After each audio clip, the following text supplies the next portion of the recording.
A incumbência final dada aos discípulos. Mateus capítulo 28, versículos 11 a 20. E indo elas, eis que alguns da guarda foram à cidade e contaram aos principais sacerdotes tudo o que sucedera. Reunindo-se eles em conselho com os anciãos, deram grande soma de dinheiro aos soldados, recomendando-lhes que dissessem: vieram de noite os discípulos dele e o roubaram enquanto dormíamos.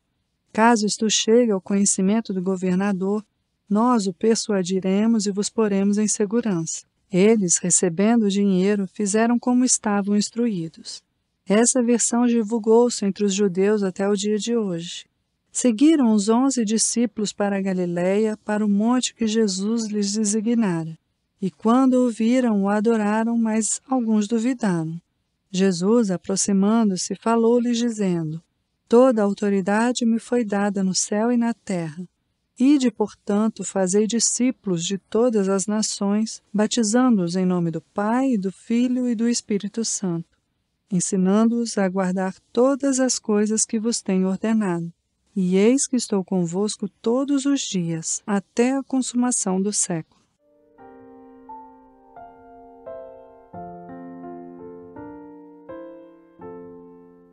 Esses versículos formam a conclusão do Evangelho de Mateus. Começam mostrando-nos que, em grande medida, o preconceito cego prejudica o crente, antes que ele creia na verdade pura. Também nos mostram as fraquezas presentes nos corações de alguns discípulos e como eles custaram a crer. A passagem se encerra contando-nos algumas das últimas palavras de Nosso Senhor sobre a terra, palavras tão importantes que exigem e merecem toda a nossa atenção. Em primeiro lugar, devemos observar a honra conferida por Deus ao nosso Senhor Jesus Cristo.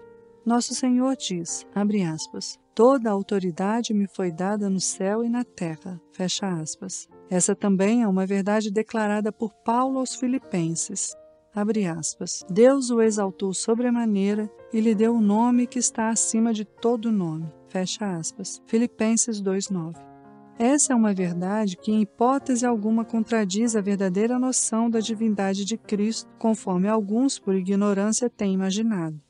Trata-se simplesmente de uma declaração de que, nos conselhos da Trindade eterna, Jesus, o Filho do Homem, é designado herdeiro de todas as coisas e mediador entre Deus e os homens, e de que a ele cabe a salvação de todos os que são salvos. É uma declaração de que ele é a grande fonte de misericórdia, graça, vida e paz. Foi por causa dessa alegria que lhe estava proposta que ele suportou a cruz. Hebreus 12:2. Com toda a reverência, apeguemo-nos decididamente a essa verdade. Cristo é aquele que tem as chaves da morte e do inferno. Cristo é o sacerdote ungido, o único que pode absolver os pecadores. Cristo é a fonte das águas vivas, o único que pode nos purificar. Cristo é o príncipe e salvador, o único que pode outorgar arrependimento e remissão de pecados. Nele habita toda a plenitude. Ele é o caminho, a porta, a luz, a vida, o pastor, o altar de refúgio. Aquele que tem o Filho tem a vida, e quem não tem o Filho não tem a vida eterna. Que todos nós nos esforcemos para entender isso. É certo que os homens podem facilmente pensar em termos pequenos demais acerca de Deus Pai e de Deus Espírito Santo. Mas ninguém jamais pensou em termos demasiadamente grandes a respeito de Cristo. Observemos, em segundo lugar, o dever que Jesus incumbiu a seus discípulos. Jesus lhes disse: ide, portanto, e fazei discípulos de todas as nações. Eles não deveriam reter para si mesmos seu conhecimento de Jesus Cristo. Deveriam comunicá-lo a outras pessoas. Não deveriam supor que a salvação fora revelada exclusivamente aos judeus e deviam torná-la conhecida do mundo inteiro. Deveriam esforçar-se para fazer discípulos de todas as nações e anunciar a todos os povos que Cristo havia morrido pelos pecadores. Nunca nos esqueçamos de que essa solene determinação continua ainda em pleno vigor. É dever obrigatório de todo discípulo de Cristo fazer tudo o que seja possível pessoalmente ou pela oração para que outras pessoas venham a conhecer Cristo. Se negligenciamos esse dever, onde está a nossa fé? Onde está o nosso amor cristão?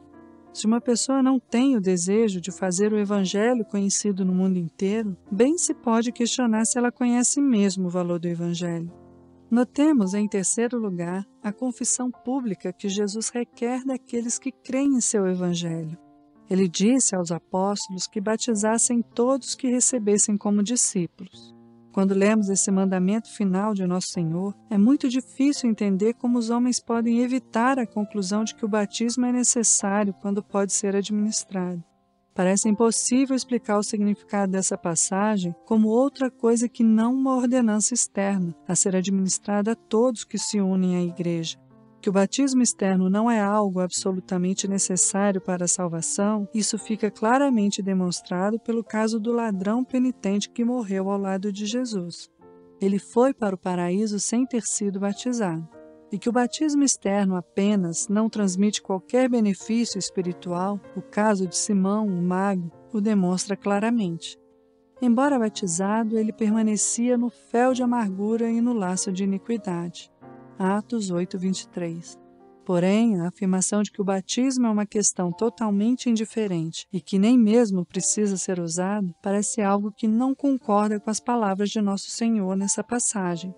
Aqui, a lição prática e clara é a necessidade de uma confissão pública de fé em Cristo. Não basta ser um discípulo secreto. Não devemos nos envergonhar por deixar que os homens vejam de quem somos e a quem servimos. Não devemos comportar-nos como se não gostássemos de ser identificados como crentes. Devemos tomar a nossa cruz e confessar o nosso Mestre perante o mundo. As palavras dele são muito solenes.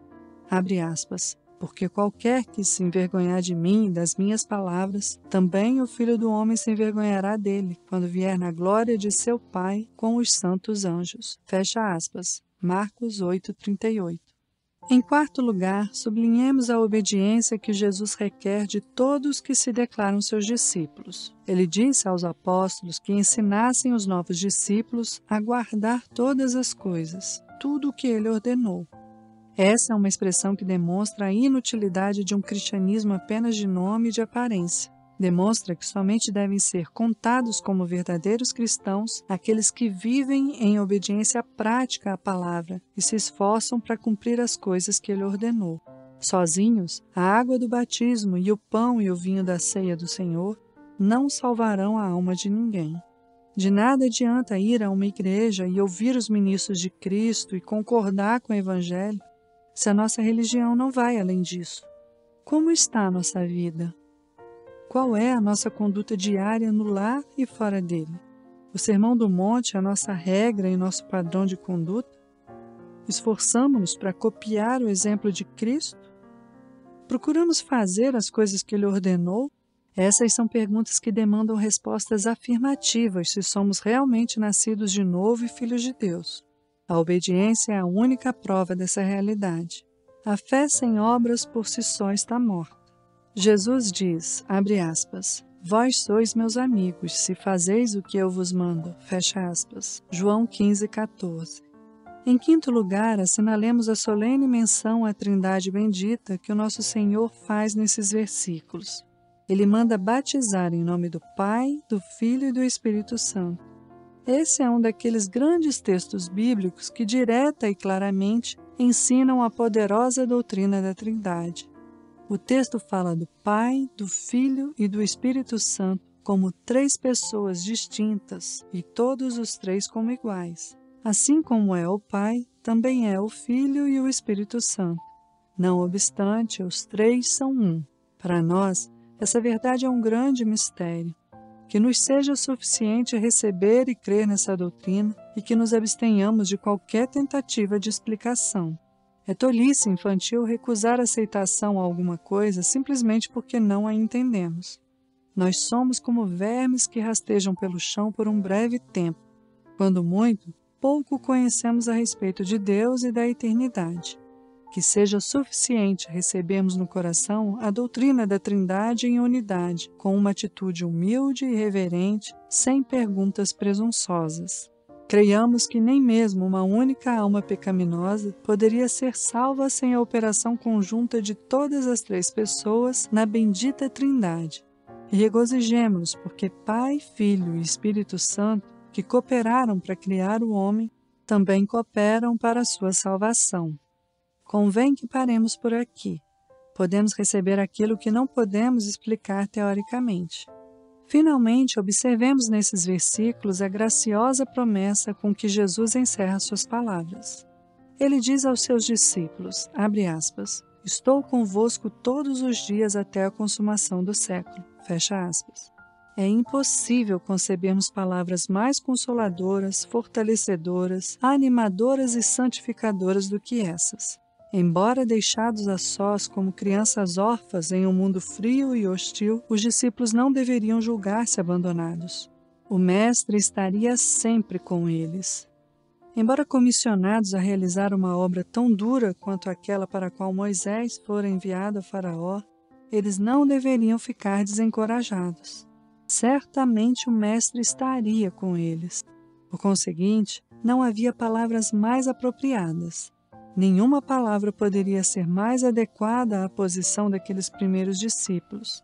Também não é possível imaginar uma palavra mais consoladora para os crentes de todos os séculos. Que todos os verdadeiros crentes se apossem dessas palavras de Jesus e as tenham sempre em mente. Cristo está conosco todos os dias. Cristo está conosco em todo lugar para o qual vamos.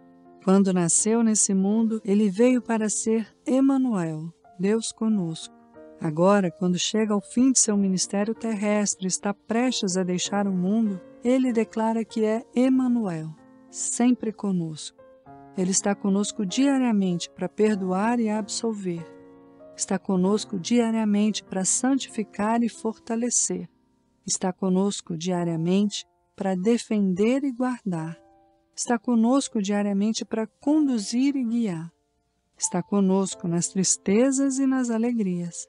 Está conosco na saúde ou na enfermidade. Está conosco na vida e na morte. Está conosco no tempo e na eternidade. Qual maior consolação os crentes poderiam desejar do que esta? Não importa o que aconteça, nunca estamos completamente sozinhos ou sem amigos. Cristo está sempre conosco. Podemos olhar para dentro da sepultura e dizer com Davi, abre aspas, ainda que eu ande pelo vale da sombra da morte, não temerei mal nenhum, porque tu estás comigo. Fecha aspas. Salmos 23, 4. Podemos olhar para além da sepultura e dizer com Paulo, abre aspas, estaremos para sempre com o Senhor. Fecha aspas. 1 Tessalonicenses 4,17. Jesus o disse e o cumprirá. Estou convosco todos os dias até a consumação do século. E igualmente disse, abre aspas, de maneira alguma te deixarei, nunca jamais te abandonarei. Fecha aspas. Hebreus 13, 5. Não poderíamos pedir mais do que isso. Prossigamos confiando em Cristo e não tendo receio de coisa alguma. Ser um crente verdadeiro é tudo. Não há quem tenha semelhante rei, um tal sacerdote, um companheiro tão constante e um amigo assim, infalível, como têm os verdadeiros servos de Jesus Cristo.